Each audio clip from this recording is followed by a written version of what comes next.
mercury, and lo and behold, what they found was about half of the 20 samples that were collected of the high fructose corn syrup had detectable mercury at varying levels. And then the second study was one that my own group did that tried to extend on this problem and finding and go out to supermarkets and actually look for common brand name food and beverage products and test them for total mercury as well. And we found that about 1 in 3 of the 55 products that we sampled had detectable mercury in them. How does it happen? How does the mercury contaminate the corn syrup? Well, how it happens is like this. These huge chlorine plants, many of them continue to use a really outdated technology that's based on mercury cells. It's not the only technology they could use. It's only one of 3, but many still use it, despite the fact that we've known for a long time that they are big polluters of mercury into the environment. What was kind of an open secret in the industry, though, was that the food-grade chemicals that came out of these plants could also be contaminated with mercury. And so what these new studies shed the light on is the possibility that we're getting significant exposure to mercury through these contaminated food chemicals. What is the FDA doing about this?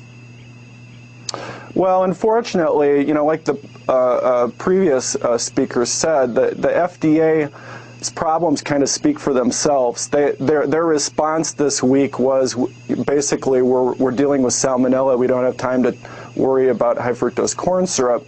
I think it reflects a bigger problem, though, in that not only is the FDA kind of asleep at the switch, but they've probably been underinvested. In other words, society has just decided that public health investments to protect the food supply or to look for salmonella are not a good investment, and so we're suffering the consequences now, I think, from that lack of oversight and investment. And the use of high fructose corn syrup, I mean, a lot of people might say, what are you talking about? Sugar, right? Well, high fructose corn syrup is a sweetener, just like sugar or honey or molasses are sweeteners. And what's different is that high fructose corn syrup's really only been widely used in the U.S. food industry since maybe the mid-70s, and only used in soda pop since the early 80s. But it's rapidly become the major sweetener, to the point where now 1 in 10 calories that the average American eats comes from high fructose corn syrup. And that's the USDA's own figures. So high fructose corn syrup as a sweetener has been a pretty cheap staple for the food industry, and they've been very imaginative in finding lots of different food products to put it in. You know, everything from fast foods, where it's pretty ubiquitous, to salad dressings, to barbecue sauce, as well as soda pop, of course.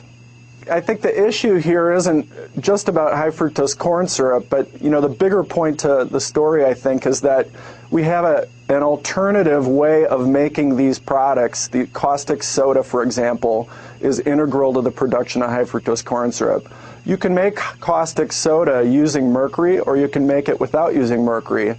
Unfortunately, we still have plants in the U.S. and even more abroad that continue to use this outdated mercury technology that can contaminate the caustic soda with mercury. And that's what, in turn, we think may be contaminating the high fructose corn syrup.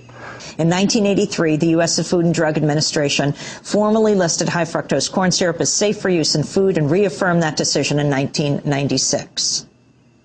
Let me play for you the Corn Refiners Association ad. They launched a marketing campaign to defend high fructose corn syrup. The lobbying group ran several television ads promoting the sweetener to be a natural product just like regular sugar. Once again, you're demonstrating your inferior intellect. That's real as high fructose corn syrup, eh? So even a doofus like you must have heard what they say about it. What? Well, dude, I mean, you know, That it's made from corn, and it's nutritionally the same as sugar, and it's just fine in moderation? Did Mom and Dad teach you any manners? Get the facts. You're in for a sweet surprise. Your response, Dr. David Wallinga. Well, you know, I don't think our research says something either way about the healthfulness of high fructose corn syrup per se. I think what it points to is that there's different ways to make it. And we think we ought to be making high fructose corn syrup without chemicals that can be mercury contaminated. And we have the technology to do that. I think the industry just needs a kind of a good solid push in that direction, and Senator Obama's legislation, and that sponsored by others, would do that. What are the dangers of mercury, especially when it comes to kids? Well, mercury in general comes in a lot of different forms, and all the forms are basically toxic to varying degrees. We know the most about a particular form called methylmercury, and people will recognize that because it's the one in fish and seafood. And all the federal standards are based on methylmercury.